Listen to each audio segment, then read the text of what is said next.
यमुना नदी के किनारे एक छोटा सा गांव था।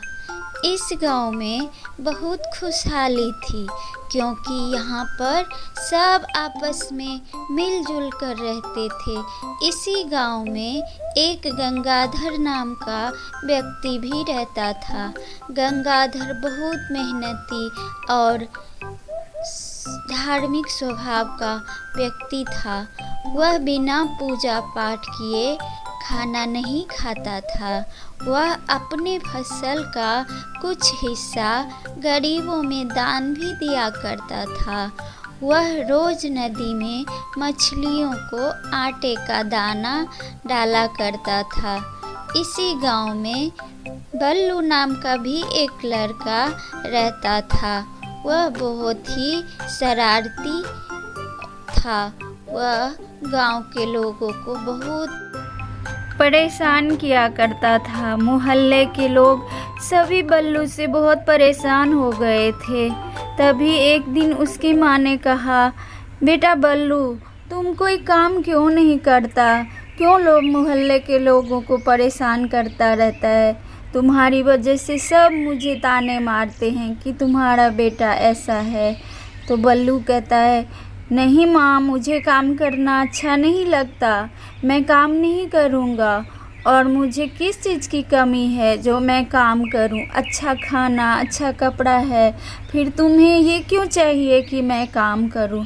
तब बल्लू की माँ ने कहा, देख बल्लू, आज से अगर तुमने काम करना शुरू नहीं किया तो मैं तेरा खाना पीना सब बंद कर दूँगी और घर भी नहीं आने दूँगी। समझ गया तू? यह सुन बल्लू घर से निकल जाता है और बाहर काम ढूंढने लगता है। लेकिन बल्लू की आलसपना देखकर उसे कोई काम नहीं देता। थक हार कर बल्लू नदी के किनारे आकर हाथ मुंह धोकर एक पेड़ के नीचे बैठ गया और सोचने लगा कि अब क्या करूं? अब तो घर भी नहीं जा सकता क्योंकि माँ तो बोली थी कि जब तक कोई काम नहीं करेगा तब तक खाना नहीं दूंगी। तो अब तो कोई काम मिला ही नहीं, तो माँ तो खाना भी नहीं देगी। यह सोच ही रहा था कि तभी उसने देखा कि गंगाधर मछलियों को दाना डाल रहा है। तो गंगाधर को परेशान करने के लिए उसने पानी में कंकड़ फेंकना शुरू कर दिया। गंगाधर ने बहुत मना किया पर वह तो बल्लू था, वह तो सुनता ही नहीं था किसी का। फिर भी उसने नहीं माना। तब गंगाधर ने उसे बोला कि चलो आज मैं तेरी माँ से शिकायत करता हूँ। यह बोलकर गंगाधर वहाँ से निकल गया और घर आ गया। थोड़ी देर बाद बल्लू भी आया तो देखता है कि गंगाधर उसकी माँ से कुछ बात कर रहा है।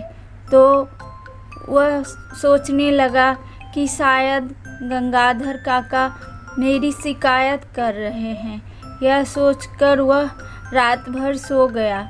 सुबह उठा तो देखा घड़ी में 10 बज रहा था। तो बल्ली सोचने लगा कि आज क्या हुआ, मेरी माँ ने मुझे जगाया नहीं, आज तो 10 बज गया।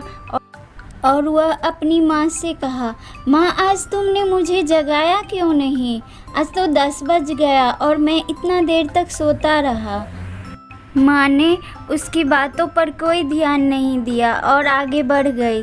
तब बल्लू ने सोचा कि शायद माँ गुस्सा होकर मुझसे बात नहीं कर रही है और वह घर से बाहर निकल गया। गांव में सबसे बात करने लगा पर कोई गांव वाले उससे कोई बात नहीं करते थे। बल्लू को लगा कि मैं सबको गांव में परेशान करता हूँ, इसलिए मुझसे कोई बात नहीं करता है। यह सोचकर वह गांव के एक समोसे वाले के पास गया और उससे बोला, काका मुझे 2 समोसा देना। पर उसने भी कोई जवाब नहीं दिया। तब बल्लू को लगा कि शायद मैं कहीं मर तो नहीं गया हूँ। तो यह सोचकर वह नदी किनारे गया जहाँ पर वह पहले गया हुआ था। वहाँ जाके और वो पेड़ के पास बैठकर भगवान से बोलने लगा, भगवान जी मुझे माफ़ कर दो, मैंने गांव के लोगों को बहुत सताया है। तभी वहाँ पर गंगाधर आके बोला कि तुम्हें कुछ नहीं हुआ है, हम गांव वालों ने तुम्हें सही रास्ते पे लाने के लिए ये सब किया है। तभी बल्लू इधर देखा तो वह गंगाधर था और उसकी बातें सुनकर बल्लू बहुत खुश हुआ और उस दिन से वह सुधर गया। बोलिए आप लोगों को कैसी लगी? प्लीज़ सब्सक्राइब कीजिए, लाइक कीजिए, कमेंट कीजिए। धन्यवाद।